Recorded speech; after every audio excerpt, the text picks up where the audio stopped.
this is my makeup look for today. So if you like this video, remember to like, share, and comment. See you guys! My name is Vincy and my dream is to become an influencer. When taking selfies, I love to use filters because it makes me more prettier.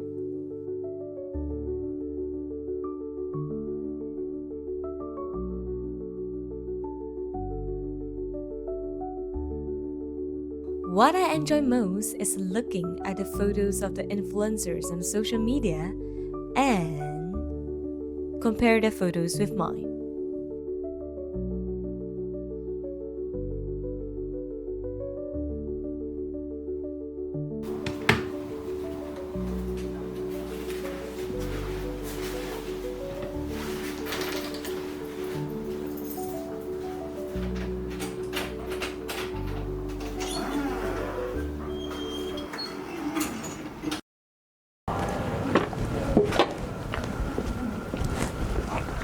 Hey guys! Hey. Guys, you think I'm pretty or not today? See my makeup. So pretty, and then you want to take selfie, right? Yeah, definitely one ma. Okay, wait. Let me choose the filter first. You see this star? Pretty or not?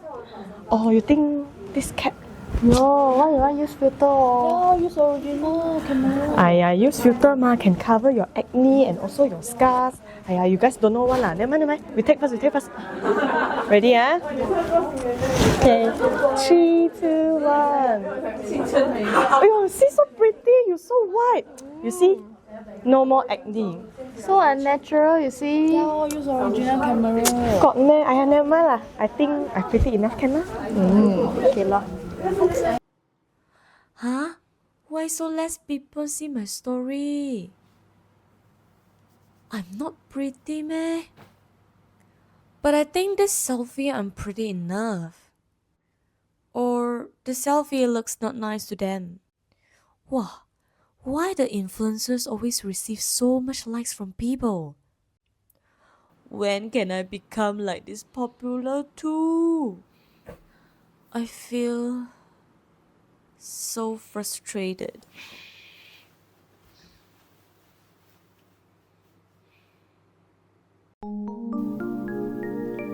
Where am I? Welcome, Vincy.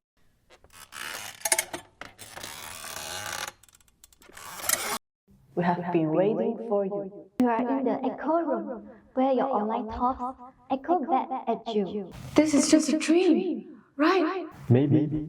Or maybe it's the most real place you have ever been. Let me ask you a simple question, Vincy.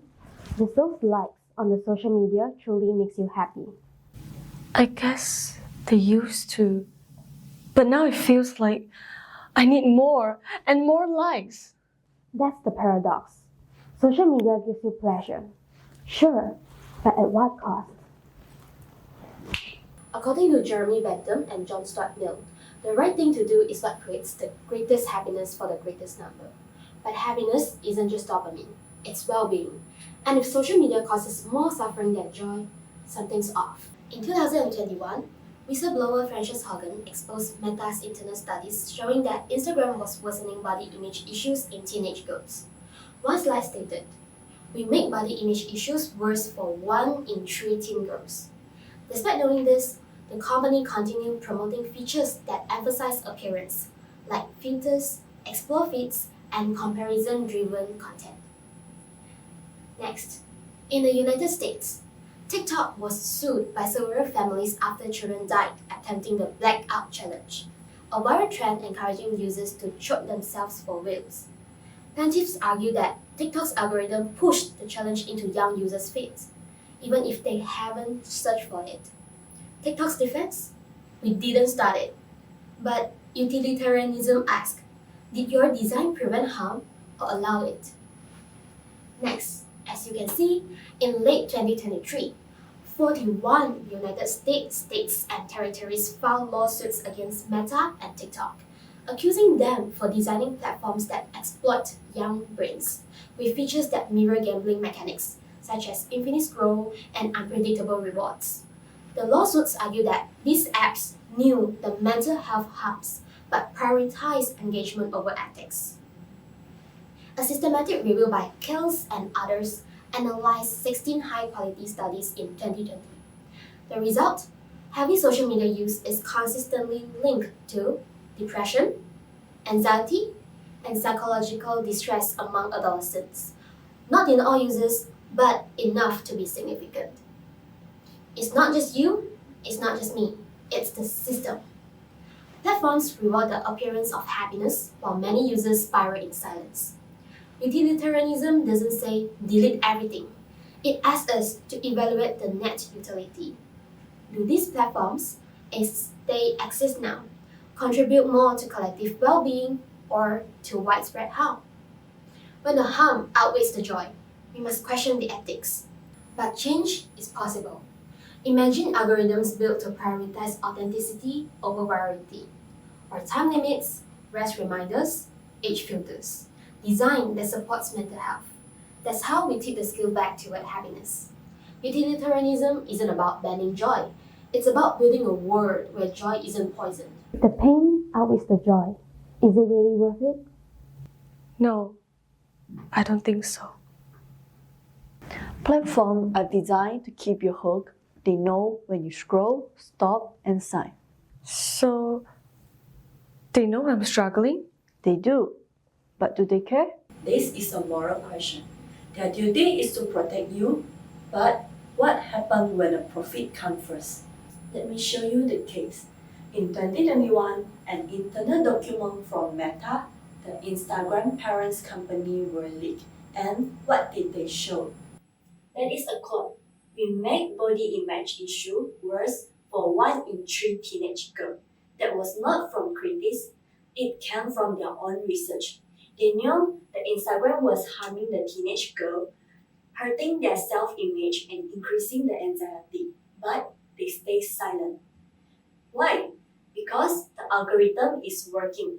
It keeps users scrolling, and the longer the users stay online, the more money they make. This is where morality breaks down. You see, when a company knew it is causing harm and choose to do nothing, it is just not a failure of leadership, but it is a failure of duty. This is another case in 2024. A teenager named Caryn Lim. She sued Meta and TikTok after their platform worsened her eating disorder. She was not alone. There are over 1,800 families join her, and all of them say the same thing: we were hurt. And here is the worst part. The company knew, they have the research, they saw the risk, but they stay silent. The Deontology reminds us people should never be used as tools for profit because their duty was to protect, not to profit from pain. So, would you design something that to hurt people just to make money? No, that's wrong. Look at yourself, not the filter one, the real one. What kind of person are you becoming? I don't know anymore.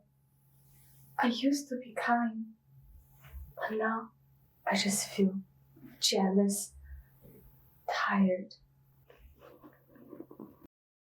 In 2003, the American Psychology Association even said that teens who always use social media a lot are more likely to have mental health issues like anxiety or depression. This shows how serious this can be. But it's not all bad. Social media can also help us grow in a good way.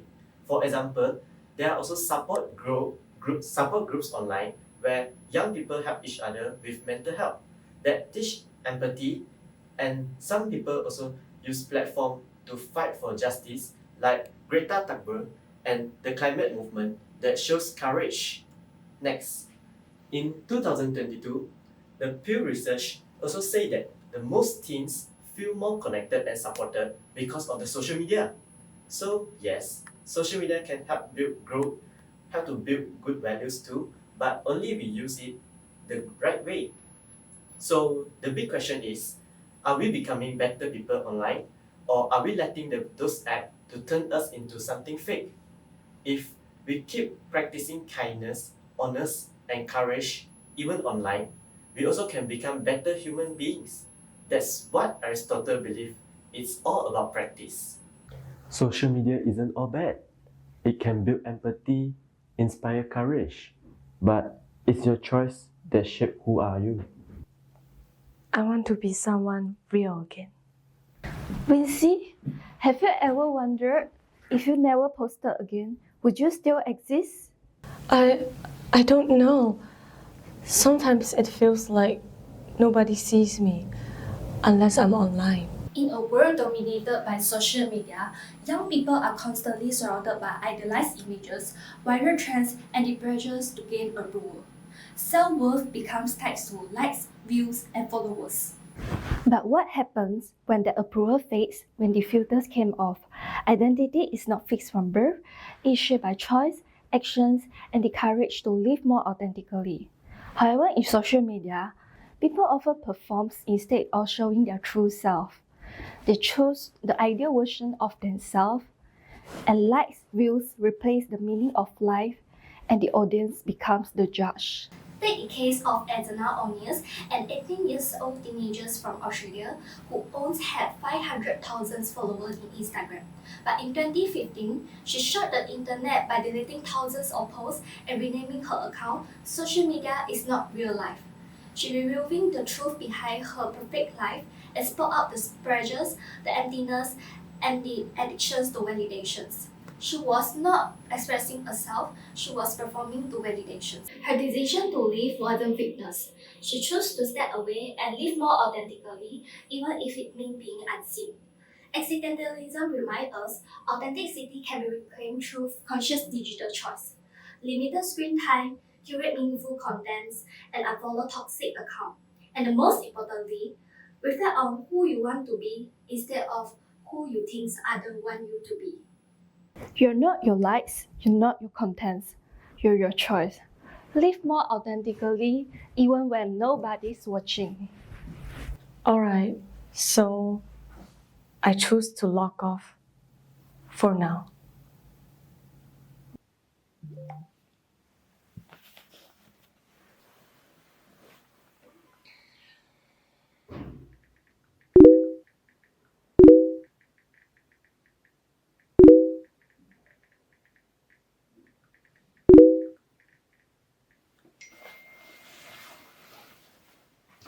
Scarlett, do you know this influencer? Yes, I know her. She's very pretty. Yeah, but actually I just unfollow her. Why? Guys, Wanna have lunch? yes, but let's take a selfie first. Okay. Okay, wait. Ready? Okay. Wait. What? Later she'll edit in room lah. Okay, guys, actually now I do not use any of the filters and no editing apps because I focus on what feels real. Because I exist not for likes, but for me. Starting from that day, Vincy began rewriting her digital story. She started journaling, studying, setting screen limits, and even unfollowed accounts that made her feel small. Bit by bit, she chose presence over pressure. And in doing so, Vincy found herself again.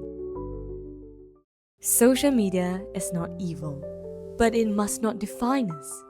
In choosing our digital life, we must also choose who we become.